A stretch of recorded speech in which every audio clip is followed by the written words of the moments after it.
The Kansas heat clung to the late afternoon air like a memory that wouldn't fade. Avery Malloran, 61 and worn down by years he didn't talk about, guided his battered 1985 Chevy down a dusty backroad. The hum of the tires was the only sound. No music, no news, just silence. 2 years had passed since he buried his wife, and in that time, he'd built a quiet routine that mostly revolved around fixing what couldn't be saved. His old farmhouse sat like a relic on the edge of forgotten farmland, and the loneliness had settled in like dust on the porch swing. Then he saw the sign. Sloppily nailed to a leaning fence post, it read, "Horses must go. Final day, any offer." He almost kept driving. But something, maybe the silence, maybe the ache, made him turn. The property was bleak. Wood rot, rusted gates, and a smell of damp straw and defeat.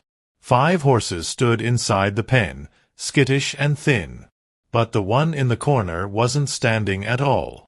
A gray gelding, ribs visible, flanks torn with old wounds, eyes dull but not empty. Avery stepped closer, and for a moment the horse met his gaze. It was like staring into something too familiar. From the shadows, a voice cracked out, low and raspy. "That one? He's not gonna make it through the weekend. Give me a buck and he's yours." The man was Jules Redding, an old breeder who'd clearly given up long before the horses did.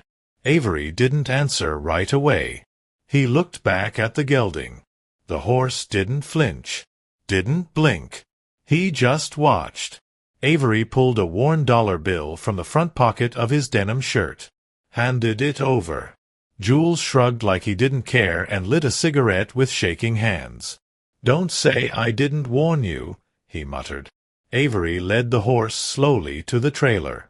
The animal barely moved, every step stiff and shuddering, but there was no resistance. No fear. Just acceptance. Back at the farm, Avery made a space in the old barn. He cleaned the wounds gently, used the last of the antibiotic ointment he had from years back. He didn't know what he was doing anymore, just that it felt right. As he knelt beside the horse, he said quietly, "If you're ready to go, I won't stop you. But if there's fight left in you, I'll stand with you." That night, the wind shifted. Around midnight, Avery heard hooves, soft at first, then stronger. When he opened the barn door with a flashlight in hand, the horse was standing. Barely, but upright. His eyes were wide open now, staring straight at Avery. And something in that stare chilled him to the bone. Something wasn't right. Morning came early on the Malloran farm, but sleep hadn't visited Avery that night. He sat at the edge of his bed, boots unlaced, staring through the open window toward the barn. The image of the horse standing, after being near death just hours earlier, wouldn't leave his mind. There was something unnatural in that stillness, something too aware. Avery had seen life leave bodies before. As a former firefighter, he knew what death looked like. And whatever was in that horse's eyes, it wasn't surrender. It was memory. He brewed coffee the old-fashioned way, letting the kettle hiss on the stove. With a worn flannel thrown over his shoulders, he stepped into the morning chill and crossed the field toward the barn. The ground was damp with dew, and each footstep sounded louder than it should. Inside, the horse, he hadn't named him yet, stood quietly in the corner, watching. His ears twitched slightly, but he didn't move. Avery approached slowly, holding out a slice of apple. The gelding didn't flinch. He took the apple gently from Avery's hand, as if the two had done this before. "You've got manners," Avery muttered, surprised. "Someone trained you right." He checked the wounds again. Old whip scars along the back, healed unevenly. Avery's jaw clenched. Someone had hurt this horse badly, and for a long time. He found himself speaking aloud without realizing it. "Who were you before this?" The question hung in the air like a whisper waiting for an answer. And for a moment, Avery felt as if the horse might actually respond. Later that day, he drove into town to pick up supplies.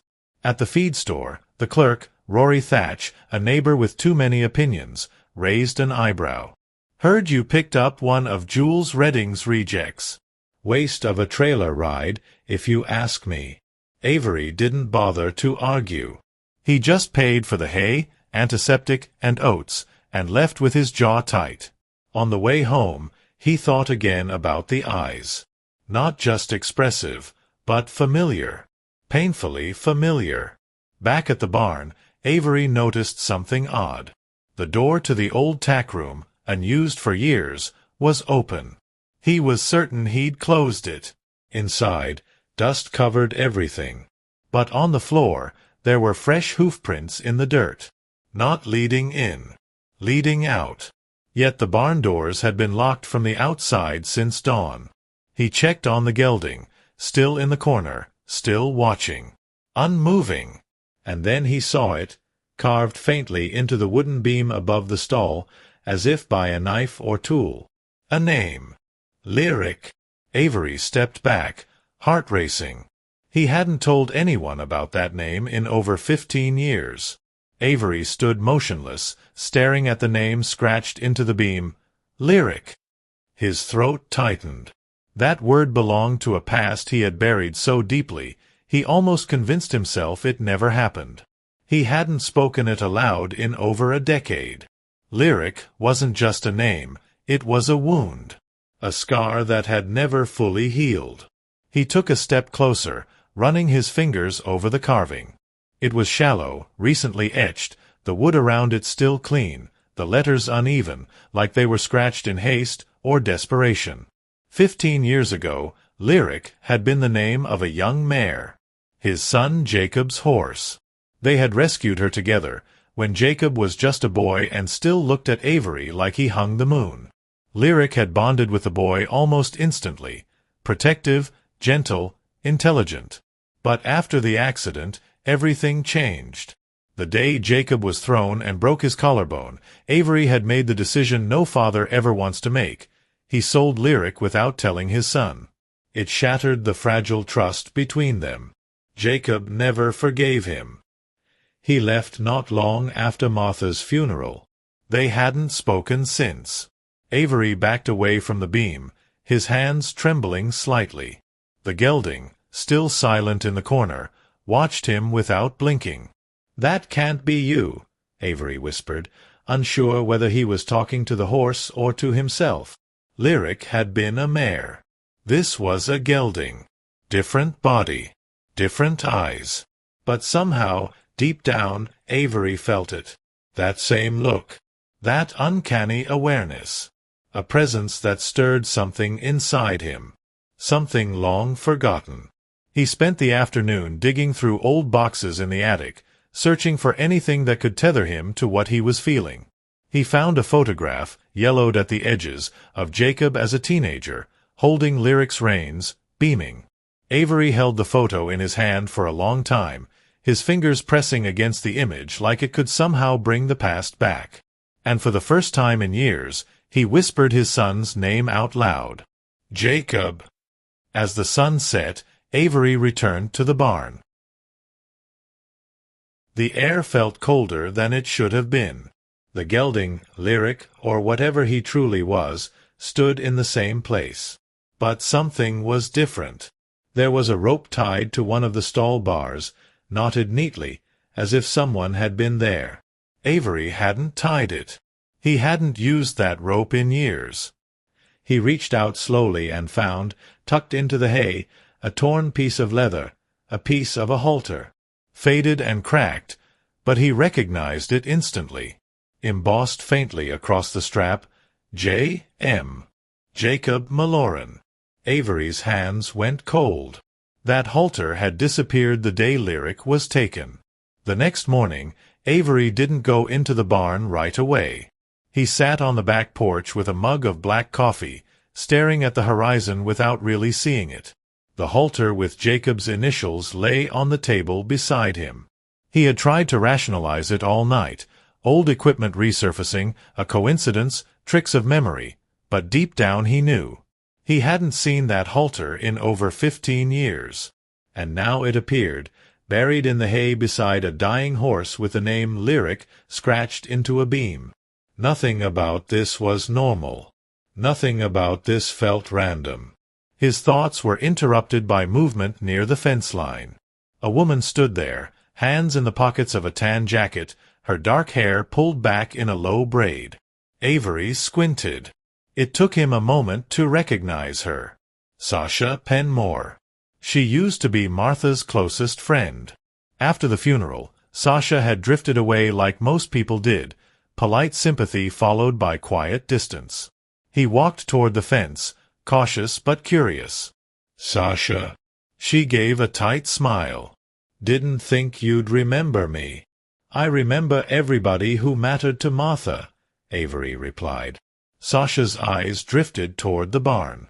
"I heard you got one of Jules Redding's horses."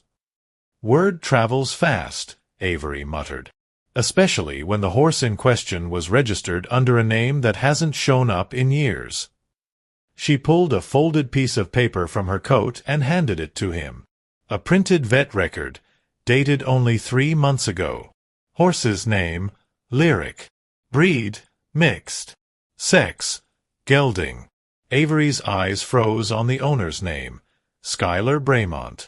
That name struck him like a blade. Schuyler Braymont was an old name from his past, someone who had worked briefly at the ranch where Avery sold Lyric all those years ago. Avery had forgotten him until now. Why would Schuyler rename a horse he bought over a decade ago, unless it was the same horse? But Lyric had been a mare. This was a gelding. The contradiction gnawed at him like rot beneath fresh paint. Sasha lowered her voice. "That's not just any horse, Avery. I think someone did something to cover something up. And I think it's connected to what happened to your family. To Jacob. To Martha." Avery felt the ground shift beneath him. The past wasn't buried. It was clawing its way back, inch by inch. And Sasha, of all people, had come not with comfort, but with questions he wasn't sure he was ready to ask. That night, he stood again in the barn. The horse didn't move, but the look in its eyes had changed. Not fearful, not sad, but expectant, like it was waiting for him to remember something terrible. The morning fog clung low over the fields as Avery drove into town, the halter with Jacob's initials resting on the passenger seat like a ghost. His thoughts were tangled, looping through names, memories, and unspoken regrets. Schuyler Braymont. The name echoed in his mind like a warning bell. Why would someone who had worked briefly at that remote stable years ago now show up in the vet records of a nearly dead horse named Lyric? It didn't make sense. Unless, somehow, this wasn't a new story. It was a continuation of something that had never ended. He pulled up in front of the sheriff's office. The paint on the sign was fading, and the screen door creaked like always. Inside, Sheriff Ellis Granger, silver-haired and slow-moving, sat behind the same desk he'd occupied for over 3 decades. He looked up and raised a brow. "Well, if it isn't Avery Maloran. Been a while." "I need to ask you about Schuyler Braymont," Avery said, skipping the pleasantries. He placed the halter on the desk. Ellis studied it for a long moment. "That name takes me back. He worked under Rory Thatch's cousin, over at Blackstone Ranch. Left town. What? 14, 15 years ago. Right after I sold Lyric," Avery added quietly. Ellis leaned back, his eyes narrowing. Schuyler wasn't stable. There were rumors about horses disappearing, papers being altered, owners not getting what they paid for. He paused. "There was one case we never solved. A horse registered under one name, but when it turned up at auction 3 years later, it was gelded. But that horse had been a mare." Avery felt a chill move up his spine. What happened to it? Vanished again. Some said it was stolen, others said it died. Never confirmed. Driving home, Avery felt like the road beneath him was made of paper, ready to tear. He looked at the horse now not as a mystery, but as a witness. Someone had changed Lyric, physically altered the animal. But why? And how had she, or he, survived all these years to end up back in this town, right in front of him? When he returned to the barn, the light was dimming. Lyric stood, waiting. Avery stepped closer, gently placing the halter over the horse's head. As soon as the strap touched his face, the horse exhaled, long and deep, like a release of something held too long. Then Avery noticed something else, a brand barely visible under the left flank, hidden beneath old scars. It had been burned over, but he recognized the outline. Blackstone Ranch. He staggered backward. That brand was removed from all horses sold officially. Whoever had done this didn't want Lyric to be traced. That night, Avery sat in the barn longer than usual. The cool air wrapped around him, but he barely felt it. His eyes kept returning to the faded brand on Lyric's flank, the scorched-over symbol of Blackstone Ranch, now half erased under years of scars and silence. Whoever had done this had tried to erase more than ownership. They had tried to erase identity. But why? And more urgently, how did this horse find its way back to him? The silence broke with the buzz of Avery's old cell phone vibrating on the workbench. A number he hadn't seen in years blinked on the screen. He stared at it for a moment before answering. "Hello." There was a long pause. Then a voice, uncertain but unmistakable. "Dad, it's me. It's Jacob." Avery's breath caught. He stood up slowly, phone pressed tight to his ear. "I heard about the horse," Jacob said. "Someone posted a photo online. A woman named Sasha. That's her. That's Lyric." His voice cracked. "Is she really alive?" Avery had no words, just the sound of his own heart pounding. "She's here," he managed. "But she's changed, Jacob. Someone did something to her." "I know," Jacob whispered. "I never told you, but after you sold her, I tried to find her. For years. I followed leads, called stables, but it always ended in silence." His voice hardened. "Then I found a record. A mare listed as sold to Schuyler Braymont. But when I went to confront him, he was gone.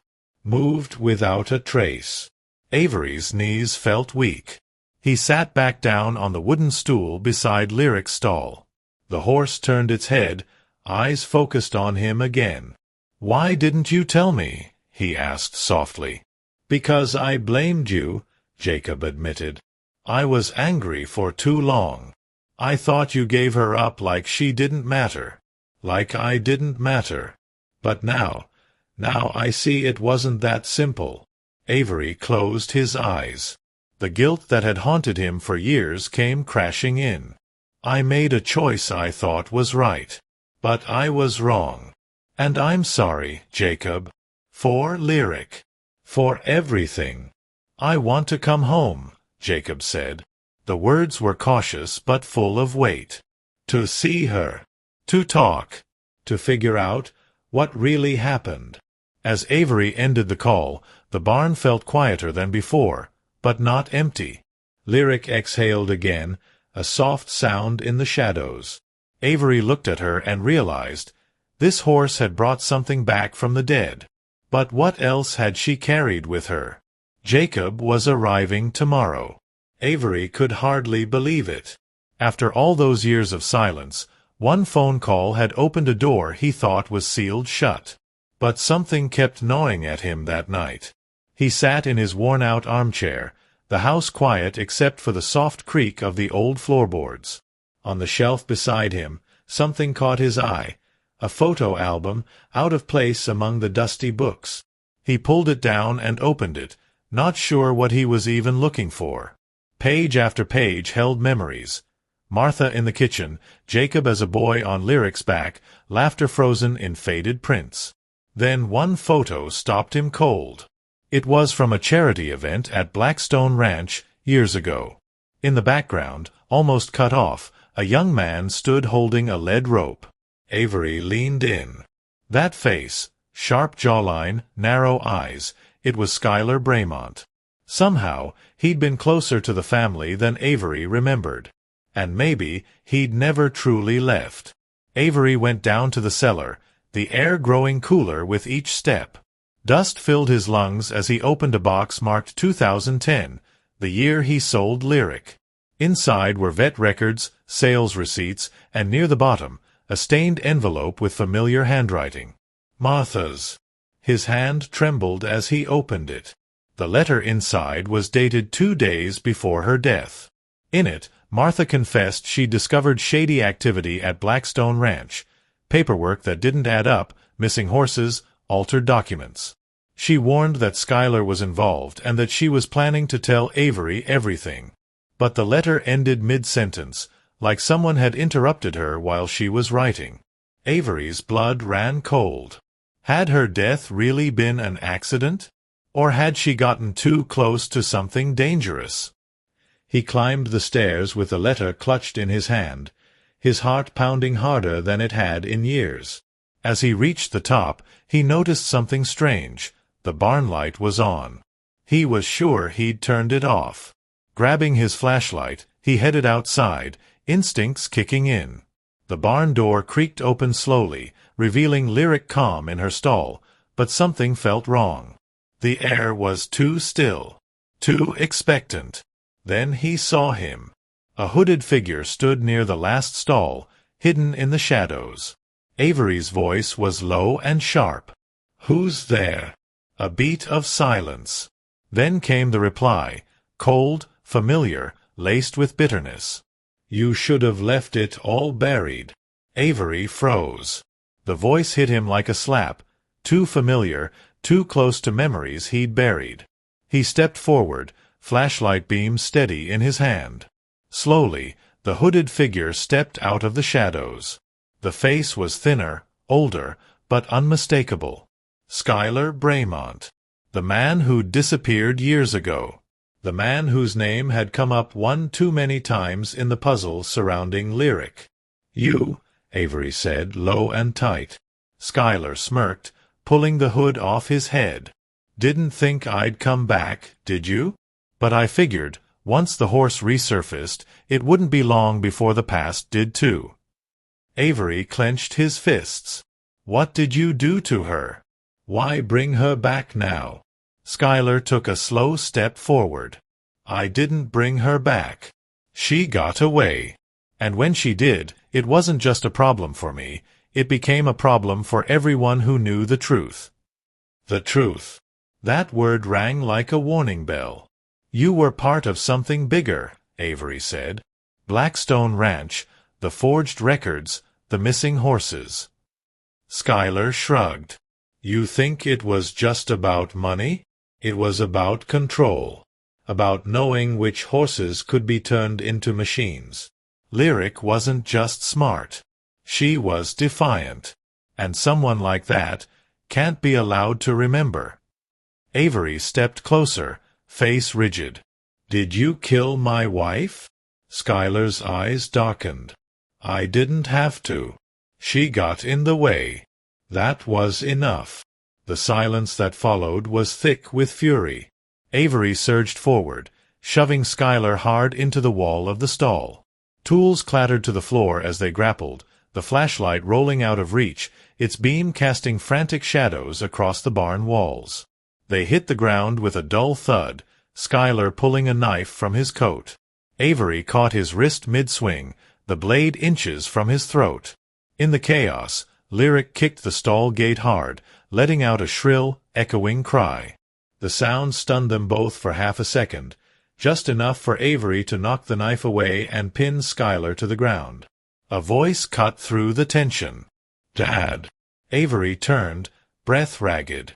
Jacob stood in the doorway, staring at them both, his father kneeling over a stranger, a knife on the floor, and Lyric trembling in the background. "What the hell is going on?" Avery couldn't answer. "Not yet." But Jacob had arrived at the exact moment the truth could no longer be hidden. Skylar laughed from the floor.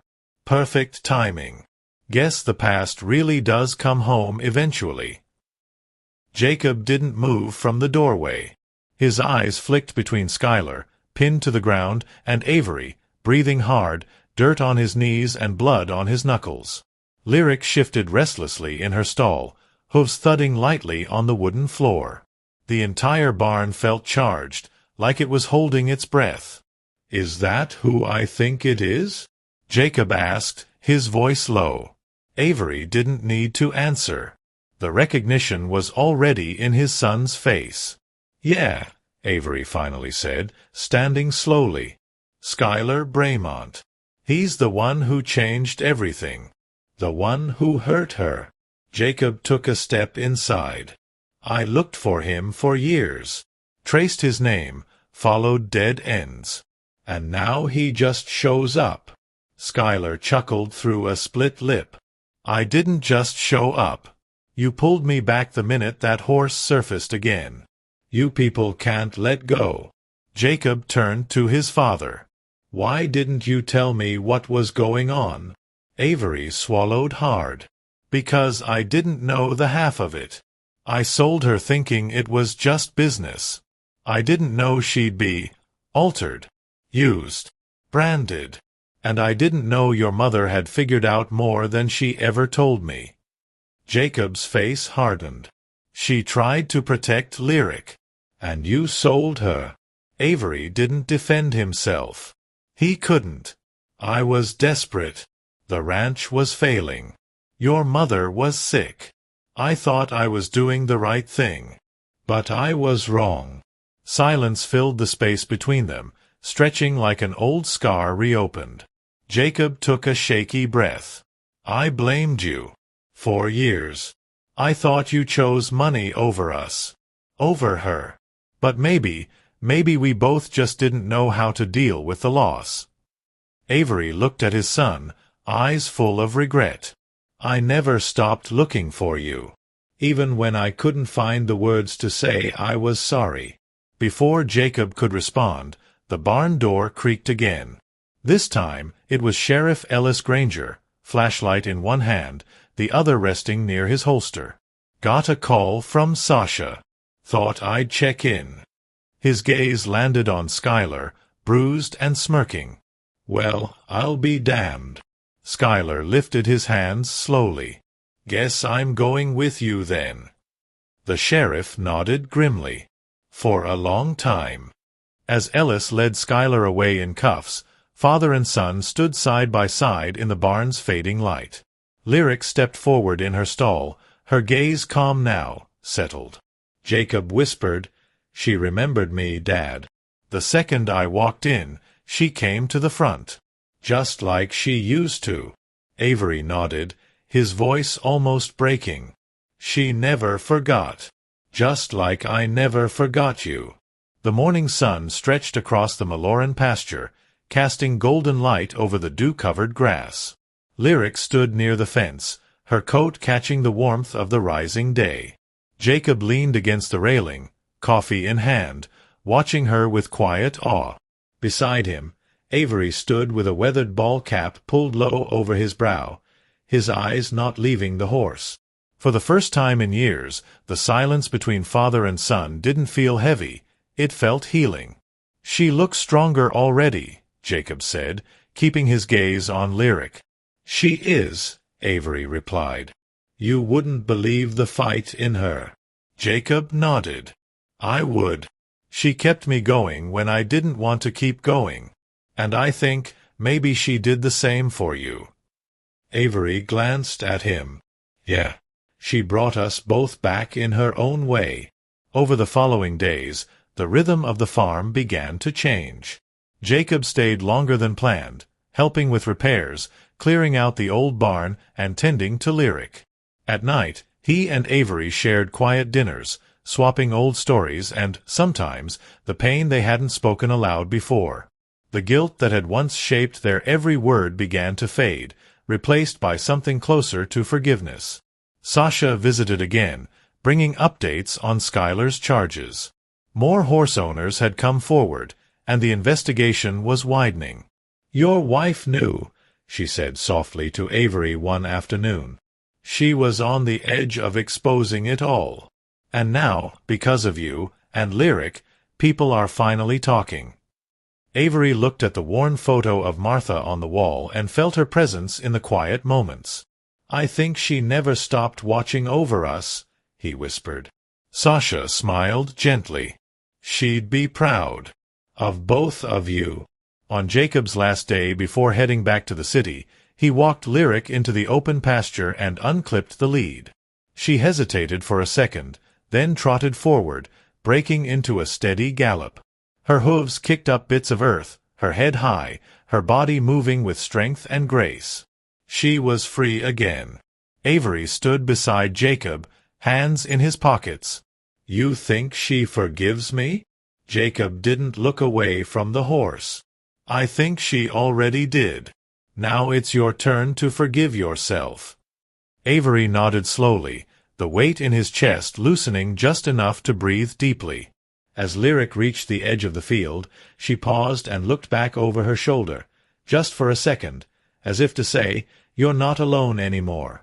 And for the first time in years, they weren't.